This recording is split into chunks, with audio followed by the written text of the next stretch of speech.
दीदी, पार्टी का सारा बंदोबस्त हो गया है, अब मेरे हाथ में राखी पहना दे, उसके बाद खाना पीना शुरू करेंगे। श्यामलाल के कहने पर उसकी दीदी रत्ना ने उसके हाथ पर राखी पहना दी।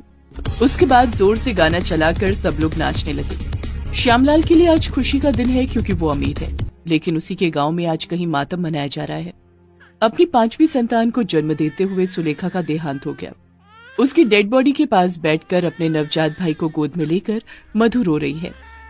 माँ, माँ, आज ही के दिन आप क्यों चले गए माँ?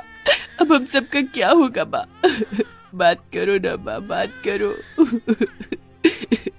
मधु की बाकी 3 बहनें भी रो रही थी। उनके पास बोलने के लिए कोई शब्द नहीं था। उनका मजदूर पिता कुछ दिन पहले ही मारा गया और आज उसकी माँ का भी देहांत हो गया। अपनी माँ का अंतिम संस्कार करने के बाद झोपड़ी में लौटकर मधु ने बांस से बनाई हुई राखी अपने नवजात के हाथ पर बांध दी। भाई, आज रक्षाबंधन है। मुझे पता था कि तू आज दुनिया में आने वाला है, इसीलिए आज तेरे लिए ये राखी बनाई थी। लेकिन अफसोस, ये देखने के लिए माँ बापू नहीं रहे। मधु की छोटी बहन सीमा ने कहा, अब इन मिठाइयों का क्या होगा? श्यामलाल चाचा से पैसे उधार लेकर खरीद कर लाए थे ये मिठाइयाँ। फेंक दे इन मिठाइयों को, आज के दिन हम मिठाई नहीं खा सकते। चारों बहनें झोपड़ी में बैठकर रोते हुए शोक मनाने लगे। उधर श्यामलाल रात भर शराब के नशे में धुत होकर पड़ा रहा। चारों तरफ खाना बिखरा पड़ा हुआ था और मधु के पास अपनी बहनों और भाई को खिलाने के लिए कुछ नहीं था। यही अंतर होता है गरीब और अमीर में। गरीबों को खाना नहीं मिलता और अमीर लोग खाने की कदर नहीं करते। पूरी रात रोने धोने के बाद सुबह मधु की आंख लग गई थी। तभी वहाँ श्यामलाल खुद चला आया और झोपड़ी के अंदर घुस गया। मालिक आप? हाँ, मैं कल मिठाई खरीदने के लिए पैसा उधार लिया था ना, कब लौटाने का प्लान है? मालिक, अभी अभी मेरी माँ का देहांत हुआ है। मेरा नवजात भाई भी भूखा है, थोड़ी तो मोहलत दे दीजिए, दया कीजिए। दया? अरे मेरे शरीर में दया नाम की कोई चीज नहीं है, इसीलिए तो अमीर बन पाया हूँ। मुझे पता है कि तुम लोग कभी मेरे पैसे नहीं लौटा पाओगे, इसलिए ये झोपड़ी आज से मेरा है। चल निकल जा यहाँ से। कि आप क्या कह रहे मालिक? हम कहाँ जाएंगे? हम बच्चे हैं। वो सब मैं नहीं जानता, मैं आज से इस झोपड़ी का मालिक हूँ, निकल जा। श्यामलाल ने 5 बच्चों को धक्के मारकर बाहर निकाल दिया। मधु अपने नवजात भाई को गोद में लेकर एक पेड़ के नीचे बैठ गई। कितनी बेरहम होती है दुनिया। आज माँ बाप नहीं है, इसीलिए सर के ऊपर छत भी नहीं रही। इस जालिम दुनिया में जीने का दिल ही नहीं करता मुझे। नहीं बहन, हमें जीना होगा, हमारे भाई के लिए जीना होगा, हमें इसे बड़ा आदमी बनाना होगा। दीदी, माँ कृष्ण भगवान की भक्त थी। माँ कहती थी कि भगवान कृष्ण सब कुछ ठीक कर देते हैं। चल मिलकर कृष्ण भगवान को बुलाते हैं, मंदिर चलते हैं। गांव में ही कृष्ण भगवान का एक मंदिर था। वो लोग मंदिर में चले गए और कृष्ण भगवान की मूर्ति के सामने हाथ जोड़कर प्रार्थना करने लगे।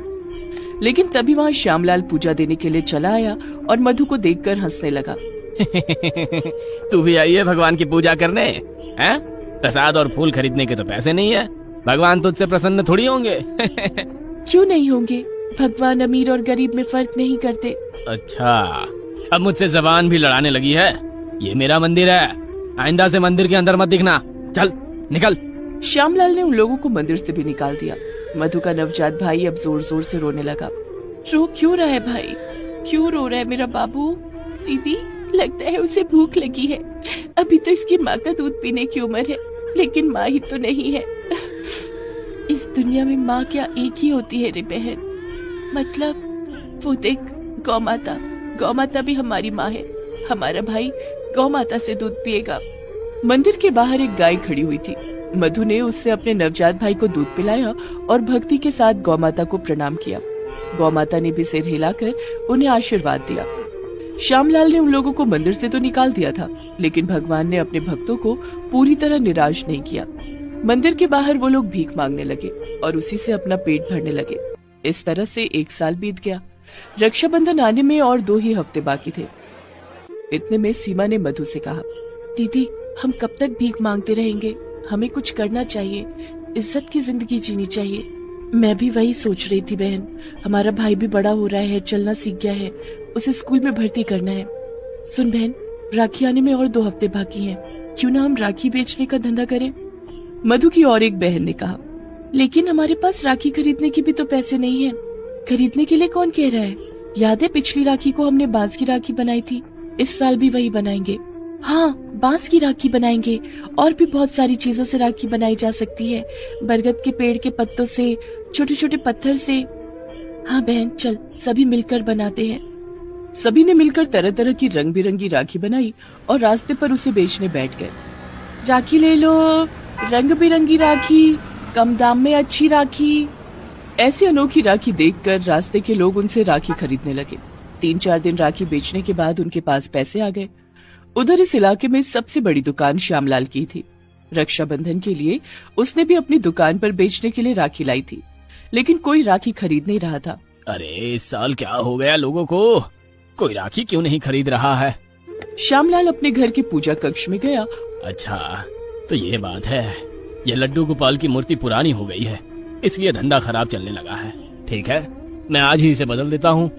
श्यामलाल तुरंत पुरानी लड्डू गोपाल की मूर्ति ले गया और उसे रास्ते पर फेंक दिया और वो मूर्ति मधु के सामने आकर गिरी। उसका एक हाथ टूट गया। हे भगवान, लड्डू गोपाल की इतनी सुंदर मूर्ति को किसने फेंका? लोगों के मन में भगवान के लिए प्यार है कि नहीं? मधु ने उस मूर्ति को उठा लिया और लड्डू गोपाल की सेवा करने लगी। वो लोग लड्डू गोपाल की पूजा करने लगे, उसे खिलाने पिलाने नहलाने लगे, अपने भाई की तरह लड्डू गोपाल का भी ख्याल रखने लगे। ऐसे ही एक हफ्ता बीत गया। पूरे इलाके में मधु की रंग बिरंगी राखी फेमस हो गई और सब लोग मधु से ही राखी खरीदने लगे और ये बात श्यामलाल तक भी पहुंच गई। अच्छा तो ये बात है, उस मधु की बच्ची की वजह से मेरा धंधा चौपट हो रहा है। आज मैं उन लोगों को मार डालूंगा। मधु अपनी बहनों और भाई के साथ मंदिर के पास वाले फुटपाथ पर ही सोती थी। वो लड्डू गोपाल को अपनी गोद में लेकर सोती थी। उस रात श्यामलाल गुस्से से लाल होकर उसके पास आया। उसके हाथ में एक कुल्हाड़ी थी। श्यामलाल कुल्हाड़ी से पहले मधु पर वार करने गया, लेकिन तभी वो कुल्हाड़ी एक गुलाब के फूल में बदल गई। अरे ये क्या हुआ? कुल्हाड़ी फूल में कैसे बदल गई? तभी सभी जाग गए और एक चमत्कार हो गया। लड्डू गोपाल की मूर्ति हवा में उड़ने लगी और वहाँ स्वयं कृष्ण भगवान प्रकट हुए। दुष्ट श्यामलाल, तू लालची है। लालच और अहंकार में तू आज हत्या करने जा रहा था, तुझे सजा मिलेगी। लेकिन क्यों भगवान, मैं भी तो आपका भक्त हूँ। तू बस भक्ति का दिखावा करता है। मेरे असली भक्त तो ये बच्चे हैं, तेरे जैसे भक्त मुझे स्वीकार नहीं है। ये बोलकर भगवान कृष्ण ने श्यामलाल को अपनी आग में भस्म कर दिया और बच्चों की भक्ति से खुश होकर उन्हें बहुत सारी धन दौलत दी। इसके बाद से बच्चों को कभी भी कोई भी तकलीफ नहीं हुई।